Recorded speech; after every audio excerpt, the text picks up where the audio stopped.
Hey, good evening, everybody, and welcome back to another episode of On the Verge. And we are now past the primary elections, thank God. So we're not going to talk much about elections tonight. But we are your conservative voice of Southern Oregon, and we do appreciate everybody coming back with us. Tonight we have a couple guests with us that we're going to have it's going to be an interesting conversation, and we're going to get into that in just a few minutes here. I do want to remind everybody that this is a conservative talk show, even though tonight we're not really going to follow much into politics, maybe a little bit. But if you don't like what we have to say, I've always said this, please go watch something else. If you do like what we have to say, thanks for joining us. And you can always come down here and see Justin at Little Mill Media. He can happily make your own podcast for you if you don't like ours. But we only tell the truth here, and this is your conservative voice of Southern Oregon. Tonight is one of these podcasts that it's just going to be a difficult podcast because there's a lot of emotions around the topic that we're going to talk about. This subject is something I wish that we were not here to talk about, and it would be nice if it never had happened, but the fact is it did. So I have asked Tyler Dwight to come on the podcast tonight and tell the story of what had happened with his daughter. So I'm going to introduce Tyler first. Tyler, go ahead and tell the folks who you are and a little bit about you, and then we'll get into the story here in just a minute. Awesome. Thank you. Yeah, my name is Tyler Dwight. I'm Sahara Dwight's dad. And it's my baby girl, right? She was taken in the most tragic, unthinkable way, and unfortunately, we've dealt with this pain for the last 16 years, and it just keeps reliving. And unfortunately, one of the bills got passed, and um, it caused emotion to where, psychopaths like Dustin Wallace can be released. Yeah. So, It's really tragic, and we're gonna get into what we can do possibly to maybe stop that and change that for future use. Also, to my right, Kevin Taggart. Kevin, what do you do? I'm a detective with the Myrtle Creek Police Department. Right on. It's kind of cool. I don't wear a tie and sit behind a desk all day. I wear a uniform and get to go out and patrol the streets, just like everyone else. But I also get to do some fun, what I consider fun stuff. Busting bad guys. Yeah. I get to go out and get after people who are going after our children. Yeah. And which, to me, number one, hands down, is the most important job of law enforcement. And I got to tell you, Kevin, thank you both for joining us tonight. Kevin, thank you for coming along. I think that the two kind of tie into each other.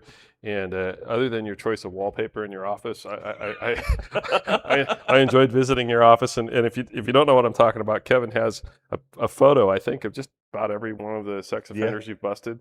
And let me tell you, this guy's good at what he does. I mean, there are a lot of photos on the wall of bad guys, and we appreciate that. mm-hmm. Also, to my left here, I have our co-host, Trent. Who are you?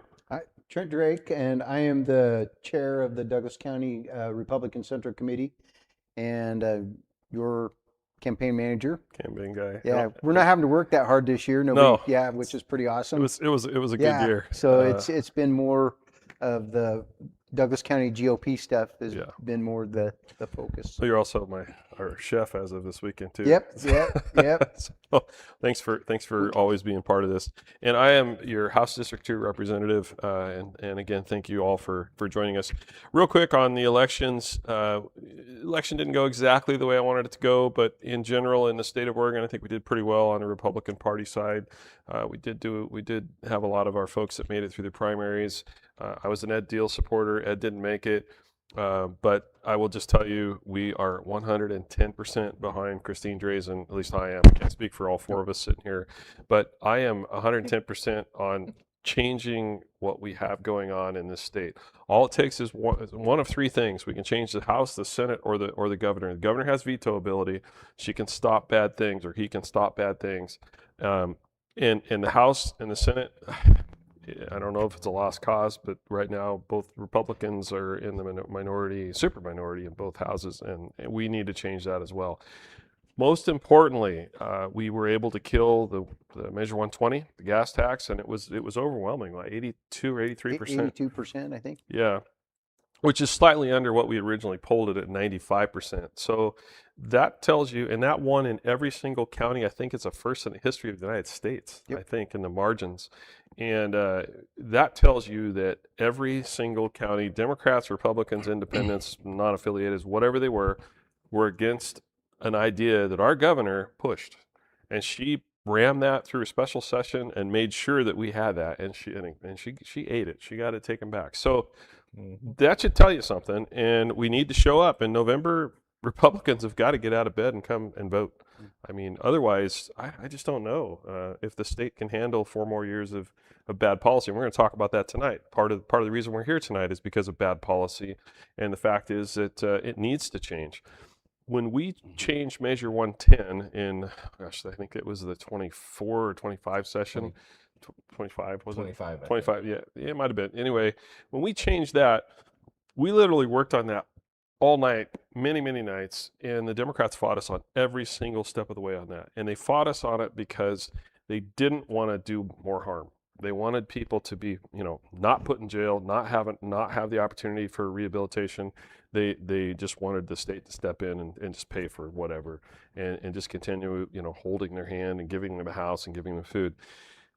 Overwhelmingly, the polls said, and I think at the time it was 80+% of Oregonians wanted Measure 110 repealed. And if you don't know what Measure 110 was, it was where we decriminalized hard drugs. Basically, the police couldn't pull you over and see that. I don't even know what hard drugs look like, but in your, I guess if you got a vial full of cocaine in your cup holder, it basically handcuffed the police. Yeah. From being able to chase probable cause. Yeah. So you basically had no reason to detain somebody, to search the car. And, unfortunately, a lot of drug dogs lost their jobs on that thing, I think, too. So Yeah, they did. But it also allowed things like what you see in downtown Portland, where you have, people that are ODing on drugs and dying, and it's not illegal. I mean, they can just do that on the streets. And so those things are starting to change. Hopefully we can switch the rest of this stuff around too and get some things done. Before we get into the story, is there anything anybody wants to add to that? Trent, got anything? Just to the fact, and I think we'll hit that a little later, is about how important it is in this election to vote. The numbers I gave you on election night, 322,000 Republicans did not vote in the last gubernatorial election. Yeah. And the governor candidate, Christine Drazan, lost by 60,000 votes. But that also, there was a lot of people in the House and in the Senate that flipped chairs. They just got up and, okay, don't put it in mail, take it to the courthouse. Yeah. Just didn't do it. Just do it. Yeah. And and I'm getting ahead of myself about well, we're not talking politics tonight, but we are talking a little bit of politics. We just need to pay attention. Here's the thing. If you don't follow politics and you don't understand politics, politics will understand you and it will follow you, and you will have to live with the results. And that is a perfect example of what's going to lead me into the story that we're going to tell tonight, and how we got where we are. So, Tyler, I know this is going to be a hard podcast for you. It's hard for all of us. And I found out tonight that Kevin was involved originally when all this happened, as far as the reporting of it. But can you tell the story and let